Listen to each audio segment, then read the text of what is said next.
a Russian join. Here's the one end, here is the other end.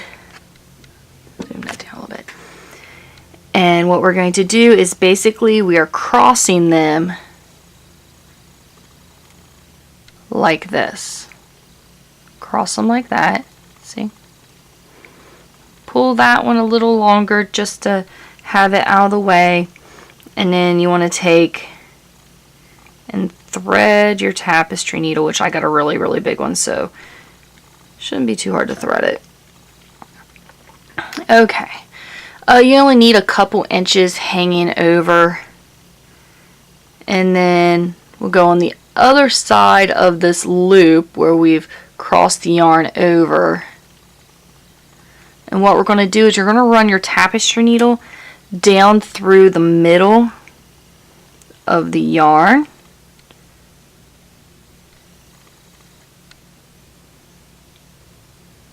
I'll try to hold this up and get you a good view of it.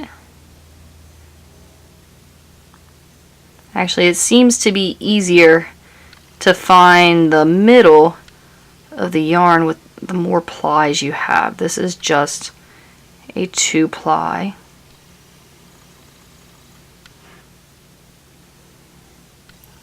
Which I'm just trying to keep going right down through the middle of it.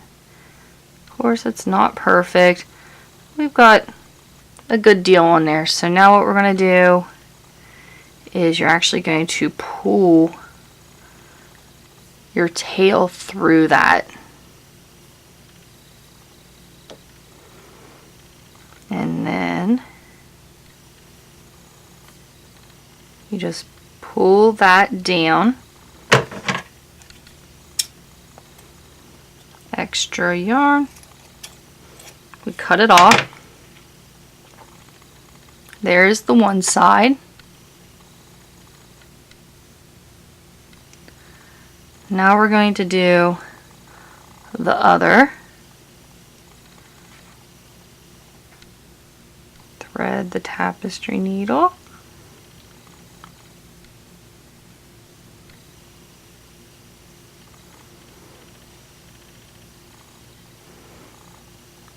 And again, on this other side of the knot, we're just going to run the yarn through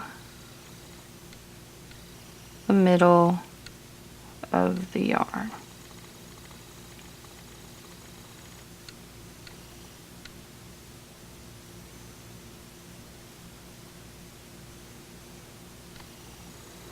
Which the better you do at this part, the stronger it's going to be. And the easier it'll be to hide it to where your ends won't show through at all. Okay, got a good bit on there. So now just to do the same thing again. Okay, which ones are loosened? There it is. And now we just straighten that out too. Grab our scissors and cut. There we go. This is our Russian join.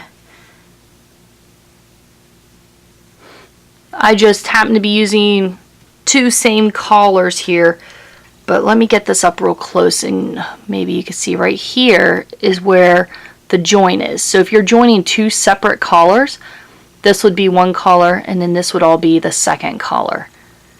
But you just go on working with that like this, and you continue with your project. Let me zoom